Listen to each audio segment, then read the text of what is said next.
The world shrinks to the space between one ragged gasp and the next. A cougar is a liquid thing, a pour of sinew and muscle and whispered death that has somehow solidified into a clawed, snarling reality on the porch of a cabin that has never felt like home. Elspeth Monroe, who traveled 1,000 miles to be a wife and instead became a fixture as unremarkable as the cabin's loose floorboard, feels a scream lodging itself in her throat, a hard, useless stone. The beast is all tawny fur and eyes like chips of amber lit by a malevolent sun. Its tail, long and expressive, twitches once, a period at the end of a sentence that will be her life. Chickens. It had been the chickens. A squawk, a frantic eruption of feathers, and then a silence more terrifying than the noise. When Elsie had pushed open the heavy plank door, broom in hand to shoo what she'd assumed was a fox, she'd met this. This primal authority, this lord of the high lonesome, standing over the feathered ruin of one of their hens. Now, it has forgotten the chicken. Its head is low, its lips pulled back from teeth that are impossibly, frighteningly white against its dark gums. A low growl rumbles from its chest, a sound that feels older than the mountains that serrate the horizon. Elsie's world, once filled with the muted colors of disappointment and the dull ache of loneliness, is now violently, terrifyingly simple. There is the cabin wall at her back, the rough-hewn logs pressing into her thin calico dress. There is the cougar, coiling its power 6 feet away. And there is the broom. It's a pathetic weapon, a tool of domesticity against a force of nature. The bristles are worn, the handle smooth and familiar from her endless, thankless sweeping. But it is what she has. Her fingers slick with a sudden, cold sweat, tighten around the wood. She is not a fighter. She is a woman who writes letters home that say everything is fine, a woman who has learned to make herself small, to take up less space in her own life. But the animal in front of her does not care about any of that. It only understands threat and submission, and Elsie finds, to her own profound surprise, that she is not ready to submit. With a cry that is half terror, half fury, she shoves the broom forward, a desperate, clumsy lunge. That was a close call. Before we see how our heroine navigates this, tell us in the comments, what's the toughest situation you've ever had to survive? And if you admire pure grit, hit that like button and subscribe. The cougar, surprised by the sudden aggression from this small, soft creature, flinches back. The bristles scratch its nose. The surprise curdles instantly into rage. It hisses a venomous spray of sound and bats the broom aside with a paw that moves faster than thought. Claws, like sharpened scythes, shred the air where Elsie's head had been a second before. She stumbles back, heart hammering against her ribs like a trapped bird. She thrusts again, this time aiming the hard wood of the handle at its face. The beast is too quick. It weaves a fluid dance of lethality and lunges. Not a full charge, but a test. It pins the broom handle under its paws, its weight immense, its power absolute. It's a game to the cat, and Elsie is the terrified mouse. She can smell its breath, a hot, raw meat stench that turns her stomach. They are locked in this strange, unequal battle, her frantic, panicked strength against its patient, predatory force. The wood of the handle begins to splinter under the pressure, and Elsie knows, with a clarity that is both dreadful and calm, that she is going to die. Then, a sound rips through the tense silence. Not the snap of the broom handle, but a crack that echoes off the distant rock faces, sharp and clean and utterly final. It is the voice of a rifle. The immense pressure on the broom vanishes. The amber eyes, a moment ago burning with lethal intent, go suddenly vacant. The great cat slumps, a heavy, boneless weight, onto the porch planks, its magnificent body now just meat and fur. Silence descends, ringing and absolute. Elsie stands frozen, still clutching the fractured broom handle, her knuckles white, her breath coming in shuddering, painful sobs. From the tree-line at the edge of the clearing, a figure emerges. He is tall and lean, dressed in buckskin that blends with the muted tones of the forest. He moves with a quiet economy, holding the long rifle that had just spoken. He doesn't spare the dead Cougar a glance. His eyes, a startlingly clear gray, are fixed on her. He walks closer, stopping a few feet away, his gaze moving from her pale, shocked face down to the splintered broom she holds like a scepter. He takes in the scene, the dead hen, the dead predator, the trembling woman. He seems to be calculating an impossible equation. Then he looks back at her face, a strange, unreadable expression in his eyes. He speaks, his voice a low, rough baritone, as in used to conversation as her broom is to felling cougars. He asks the most absurd, the most unexpected, the most profound question she has ever heard. "Ma'am," he says, his gaze unwavering, "what's the recipe for that kind of courage?" And with that question, his life and hers were irrevocably changed. The courage, if that's what it was, had been born of desperation, a commodity Elsie Monroe hadn't known she possessed until it was all she had left. Her journey west had been fueled by a different kind of desperation, the quiet, respectable kind of a woman with no prospects, no dowry, and a future that promised only the slow fade into spinsterhood in a crowded Ohio town. The advertisement in the newspaper had seemed like a lifeline. Homestead rancher seeks a reliable, honest woman for matrimony. Must be of strong constitution and good moral character. No dandies or city flowers need apply. Her correspondence with Jedediah Finch had been brief and practical. He wrote of his land, his small herd of cattle, his need for a partner to build a life. He did not write of affection or companionship, but Elsie, pragmatic and hopeful, filled in the blanks herself. She imagined shared sunsets, the satisfaction of hard work side by side, a quiet respect that might, in time, blossom into something warmer. She packed her mother's Bible, a small pouch of herbs, and 2 sturdy dresses, and boarded a train that rattled her bones and her certainty with every mile it traveled west. The man who met her at the dusty outpost of Harmony Creek was not the man from his letters. Taller, yes, but stooped with a permanent squint that seemed to find fault in everything it saw, including her. Jedediah Finch looked at Elsie, at her slight frame, her hands that were calloused from work but not thick and broad like a farmhand's, her quiet, observant nature. And his disappointment was a tangible thing, a cold front that moved in and settled around them. "You're smaller than I figured," he'd said, his first words to her. It wasn't a question or an observation, but an accusation. The Finch homestead was not a ranch. It was a scar on the land. A small, dark cabin crouched against the vast, indifferent expanse of the plains, with a wind that never seemed to stop its mournful song. The land was hard, the work was harder, and Jedediah was hardest of all. He was not a cruel man in the way of a brute who used his fists.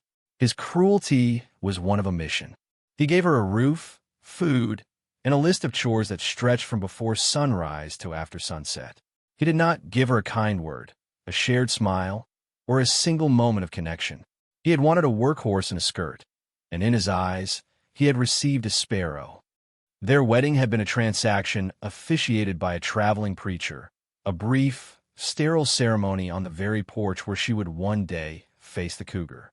There were no witnesses but the ceaseless wind and Jedediah's bony cattle. Afterwards, he had simply nodded and said, "Well, that's done. The chickens need feeding." Elsie learned to live in the silences.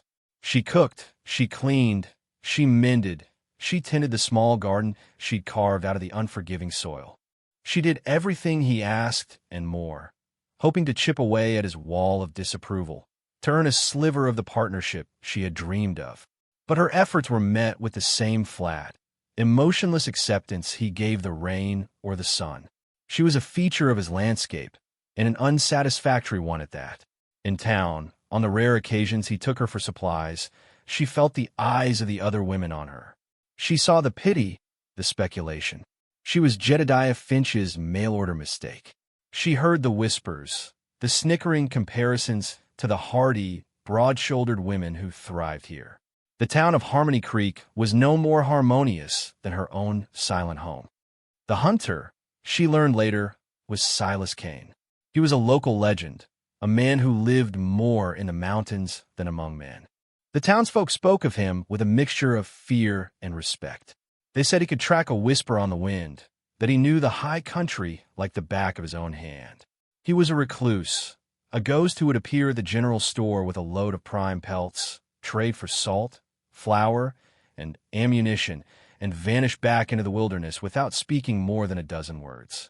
He was the wildness of the land given human form, and he was the last person on earth Elsie would have expected to show her a moment of grace. The aftermath of the Cougar attack was as strange as the event itself. Silas Kane, having asked his impossible question, didn't wait for an answer. He saw the shock starting to wear off, replaced by a tremor that shook Elsie's entire body. With a sigh, he holstered his knife after checking the Cougar was dead, and gestured with his head towards the cabin. "Best you get inside, ma'am. The shakes are coming on." He moved with purpose, grabbing the dead hen and tossing it further into the brush, away from the cabin. Then, with an ease that belied the animal's size, he dragged the heavy Cougar off the porch and around the side of the cabin. When he returned, Elsie was still standing there, the broken broom handle held in a death grip.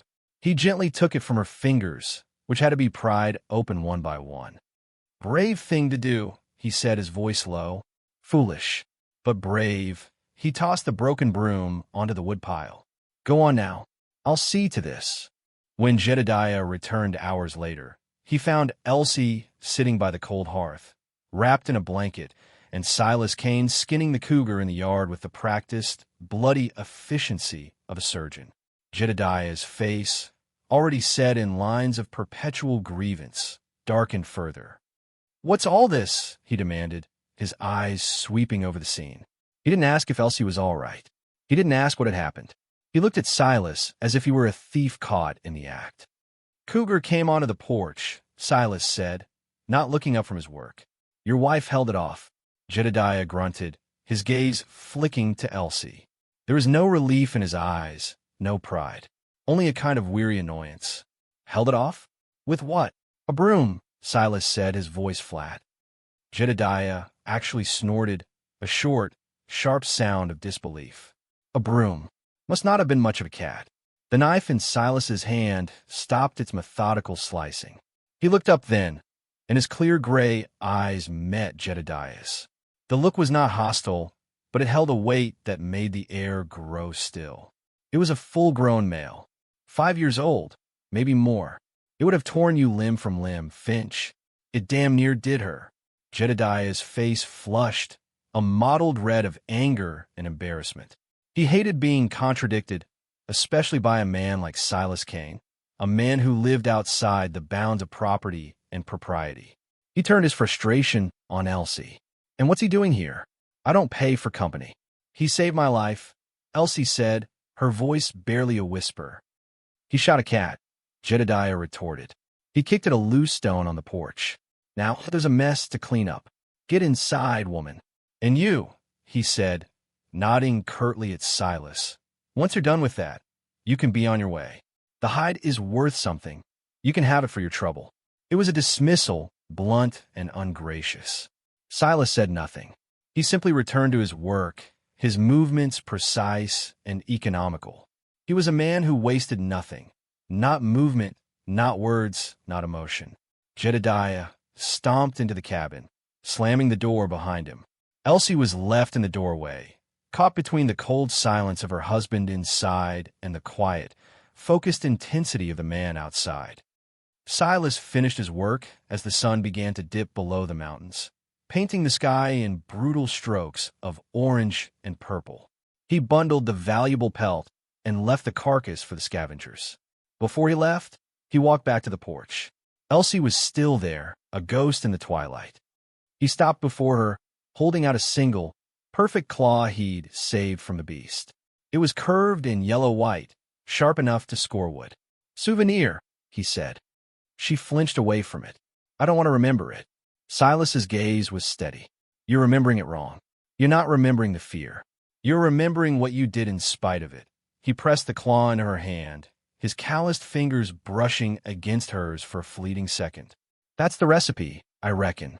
Doing it anyway." He turned and walked away, melting back into the trees as silently as he had appeared. Elsie stood on the porch for a long time, the sharp claw pressing into her palm, a painful, tangible reminder. He hadn't seen a foolish woman with a broom. He hadn't seen a disappointing mail-order bride. He had seen a survivor.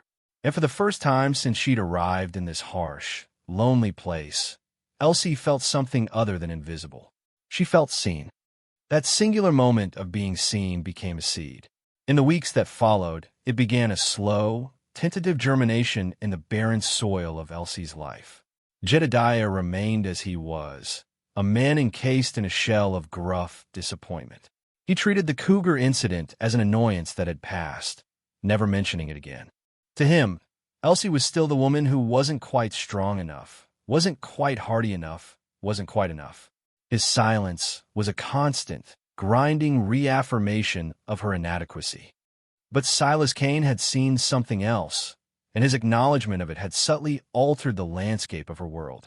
The fear was still a phantom limb, a twinge she felt whenever she stepped onto the porch at twilight, but it was now overlaid with the memory of Silas's words, doing it anyway.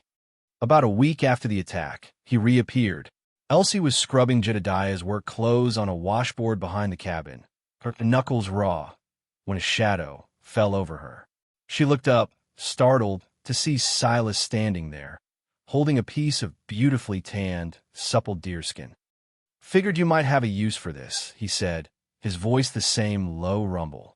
"Mending, or new gloves. Winter's coming. I have nothing to trade for it," Elsie said, wiping her wet hands on her apron. It was a magnificent piece of leather, the result of many hours of skilled labor.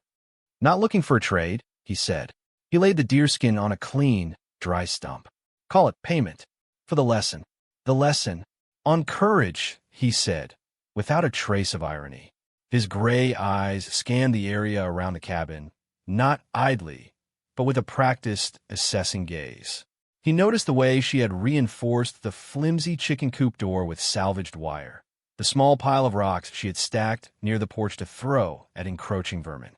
Small things Jedediah had never noticed. "You see the world different now, don't you?" It was true. Before the Cougar, the world had been a backdrop to her misery. Now, she was learning to read it. She noticed the way the wind shifted before a storm, the meaning of a coyote's yip in the distance, the subtle signs of a snake in the tall grass. Her survival, she had realized, was her own responsibility. "I suppose I do," she admitted. Their conversations were like that, sparse, practical, circling the truth of things without ever naming them directly. He never stayed long. He would appear at the edge of the woods, sometimes with a brace of rabbits, sometimes with a handful of wild onions he'd found. He never offered them as gifts, but as trades for a bit of flour, a cup of coffee, things he knew she could spare without asking Jedediah. It was a careful dance of respect. He was giving her supplies without making her feel like a charity case. During one visit, while he was showing her how to identify the tracks of a deer versus an elk near the creek bed, he sliced his hand open on a sharp piece of slate. It wasn't a deep cut, but it bled freely. Before he could wave it off as nothing, Elsie took his hand. "Hold still," she commanded, her tone surprising both of them. She led him to the cabin, sat him on the porch step, and went inside. She returned not with a rag, but with her small, precious pouch of herbs. She selected a few dried yarrow leaves, crushed them into a powder, and pressed it firmly into the wound. Silas watched her, his usual stoicism giving way to a quiet curiosity. Her touch was gentle but firm, her movements efficient. "My mother was a healer," Elsie explained, her voice soft. "She taught me a few things. Yarrow stops the bleeding. She called it soldier's wound word." He looked from his hand, where the bleeding was already slowing, to her face. He saw not just the mail-order bride, not just the Cougar fighter, but a woman with a past, with knowledge, with a hidden well of competence. "Your mother was a wise woman," he said. It was the highest compliment he could give. This slow-growing connection did not go unnoticed. Jedediah, while oblivious to Elsie's inner world, was possessive of his property. He began to view Silas's visits with a sour, simmering resentment. He wouldn't confront Silas directly. Few men in Harmony Creek would, but he vented his displeasure on Elsie. "That mountain man sniffing around again?" he asked one evening, after seeing Silas's tracks near the woodpile. "Don't you have enough work to do without gossiping with him all afternoon?" "He brought us a rabbit," Elsie said, her voice even. "He was here for 5 minutes." Jedediah threw his fork down on his plate with a clatter. "I don't want his charity, and I don't want him thinking he can come and go as he pleases. This is my land. You are my wife. Or have you forgotten that?"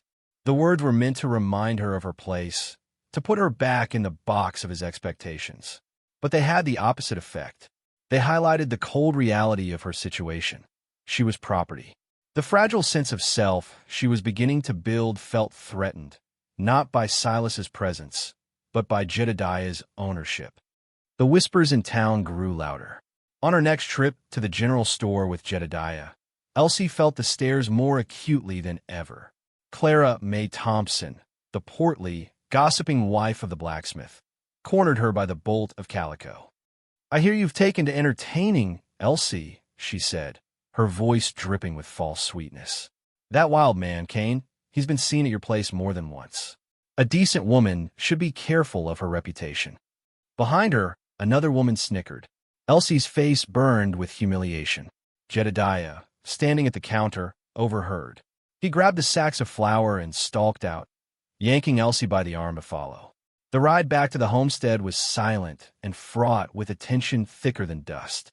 When they arrived, he turned on her. You see what you've done? You made me a laughingstock. The whole town is talking. My wife, carrying on with a half-savage recluse because her husband isn't good enough for her." "That isn't true," Elsie cried, stung by the injustice. "It's not like that at all." "Then what is it like?" he sneered. "Seems you found a friend more suited to your station. Another stray." The cruelty of the word, stray, struck her like a physical blow. It was exactly how she felt, unwanted, taken in out of a grudging sense of necessity. And it was exactly what she was not with Silas. With him, she felt found. The weight of it all began to press down on her.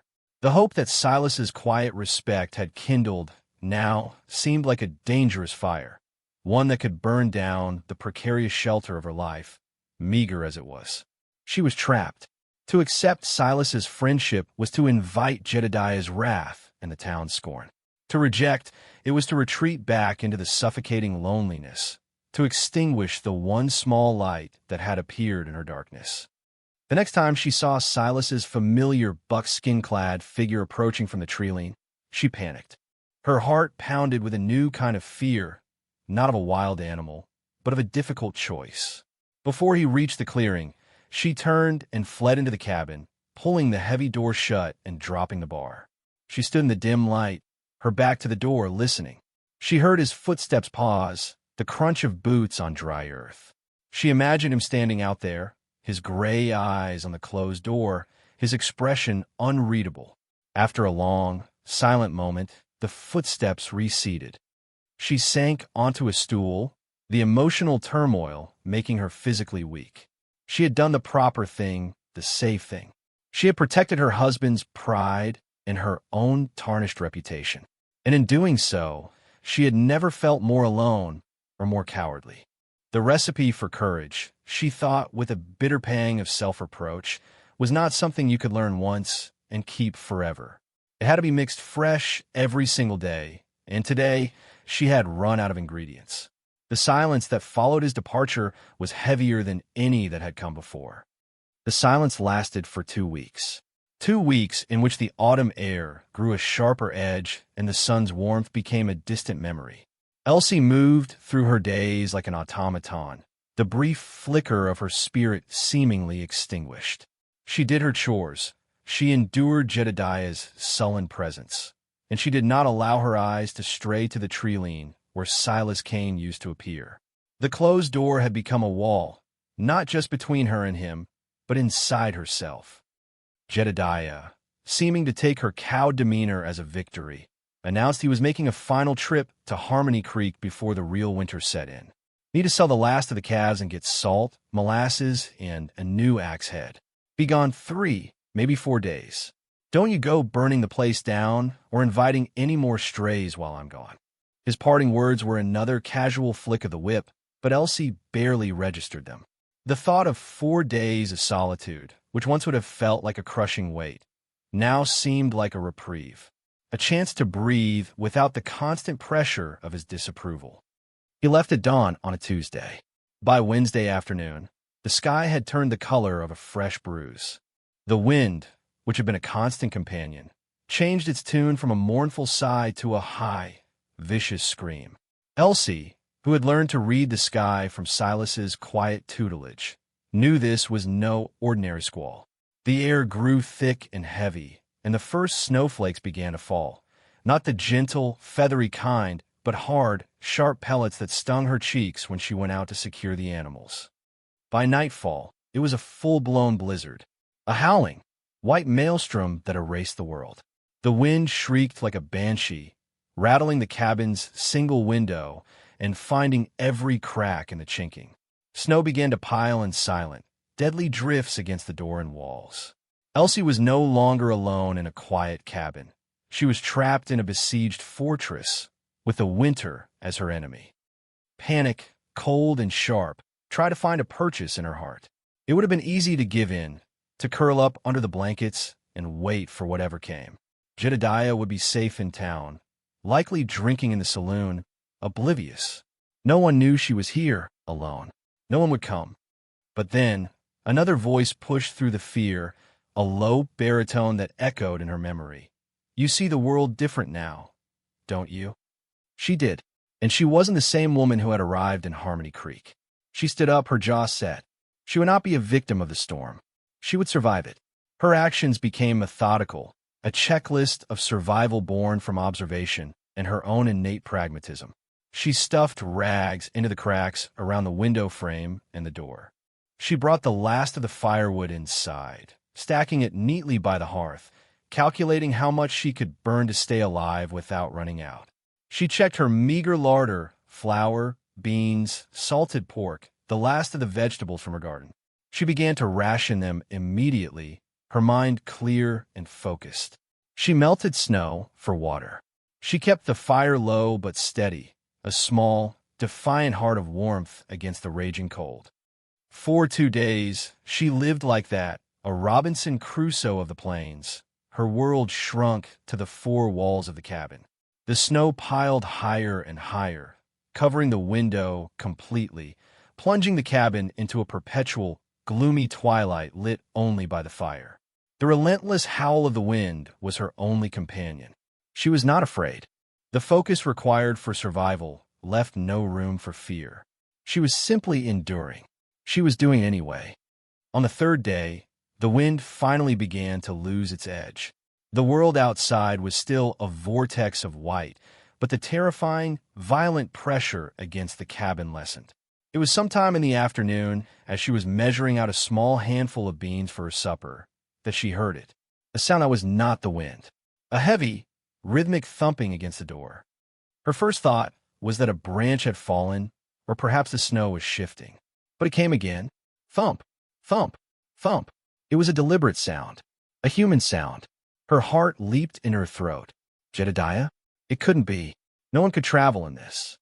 "Hello," she called out, her voice thin and reedy.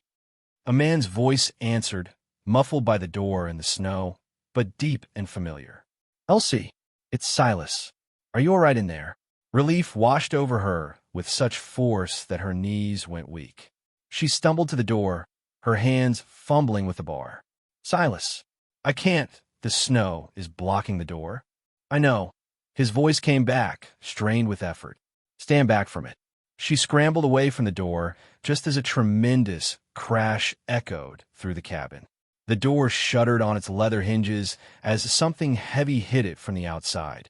Again and again, the sound came, a battering ram against her prison.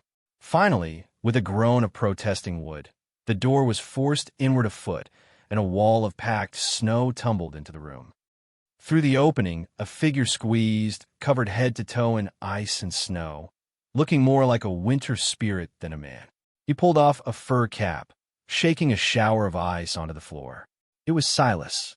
His face was raw and chapped from the wind, his beard encrusted with ice, but his gray eyes were clear and fiercely alive. He was breathing heavily, his chest heaving from the exertion.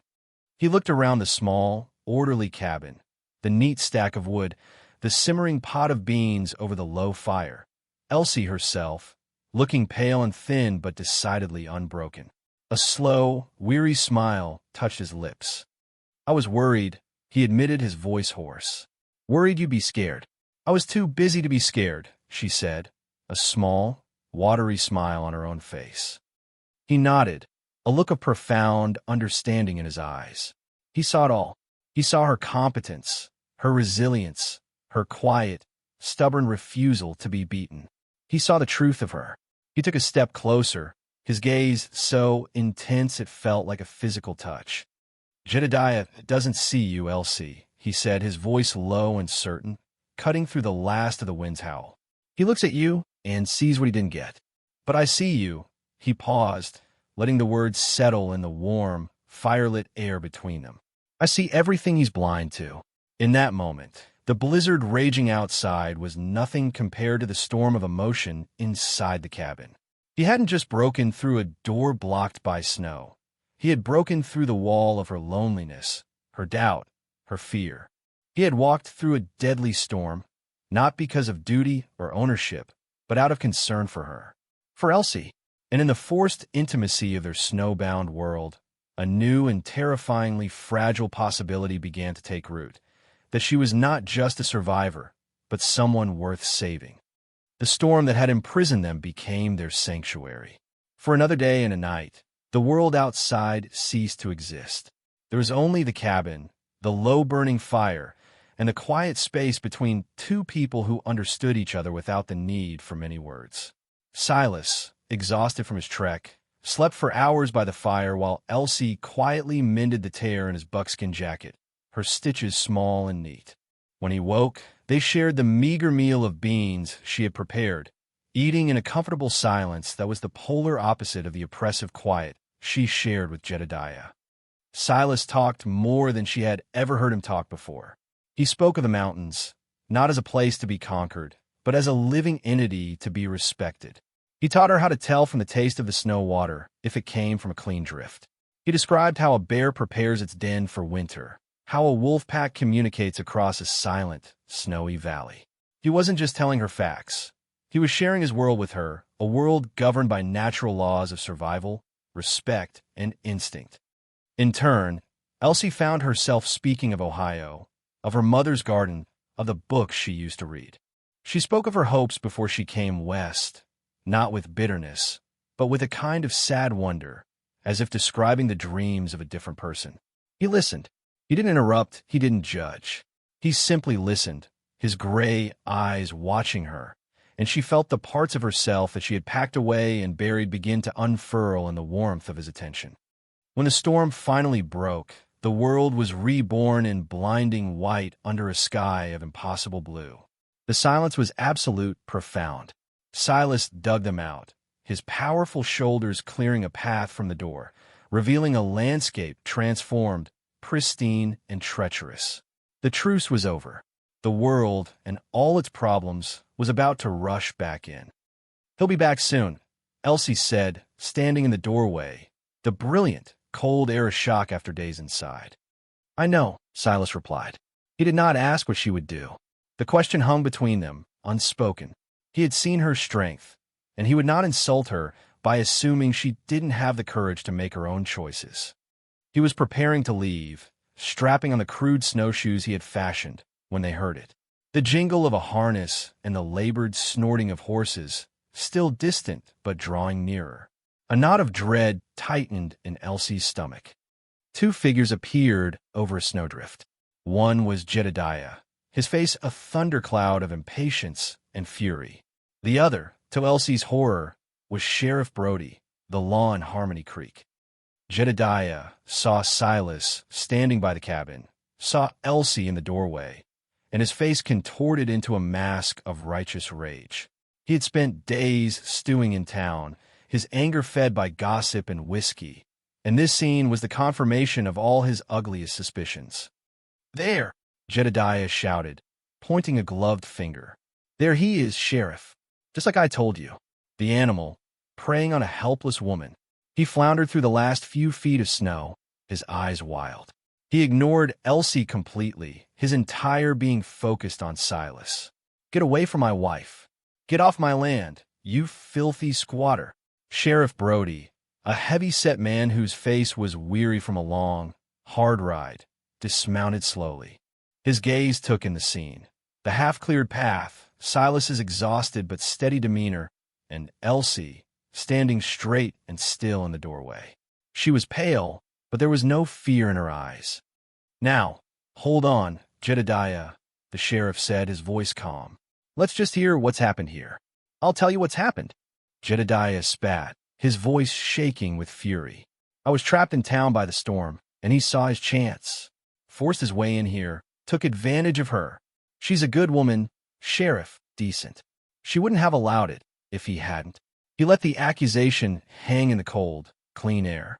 It was vile, a poison meant to ruin Silas and paint Elsie as a witless victim. Silas didn't move. He didn't deny it. He just watched Elsie, his expression unreadable, waiting. The choice was hers. This was her fight. And Elsie, the quiet, invisible woman, found her voice. It wasn't loud. It wasn't hysterical.